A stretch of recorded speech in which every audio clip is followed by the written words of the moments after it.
আসসালামু আলাইকুম। আজকে একটা স্টাডি টেকনিক নিয়ে আলাপ করব ইনশাআল্লাহ, যেটার নাম ফ্লো চার্ট। ফ্লো চার্ট একটা নোট টেকিং টেকনিক হলেও এটা আপনি চাইলে অ্যাক্টিভ রিকলের সাথে ইউজ করতে পারেন।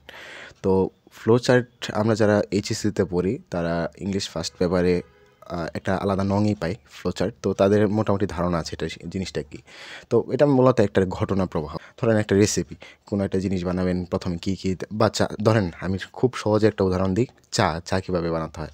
প্রথমে গরম পানি দিলেন, তারপর হচ্ছে চিনি দিলেন, তারপর চা দিলেন, তারপর যারা মশলা টশলা দেয় তারা মশলা দিলেন। তো এভাবেই হচ্ছে চা তৈরি হয়। দুধ চা বানাতে হলে দুধ দিতে হয়। তো মানে একটা প্রসেস কীভাবে করতে হয় এটা ব্যাখ্যা করা হয়। তো আমরা স্টাডিতে কেমনে এটা ইউজ করব?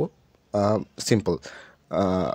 যারা কেমিস্ট্রি বিক্রিয়াগুলো পড়েন তারা হচ্ছে একদম স্পেসিফিক্যালি এইভাবে ফ্লো চার্টের মাধ্যমে লিখতে পারেন যে কীভাবে যাচ্ছে। বায়োলজিতে অনেক ইউজ হয় ফ্লো চার্ট, দেখতেই পাচ্ছেন আমি একটা একদম সহজ একটা দিয়েছি যে খাবার কীভাবে হচ্ছে আমরা খাই আর কী কী পথে যায়।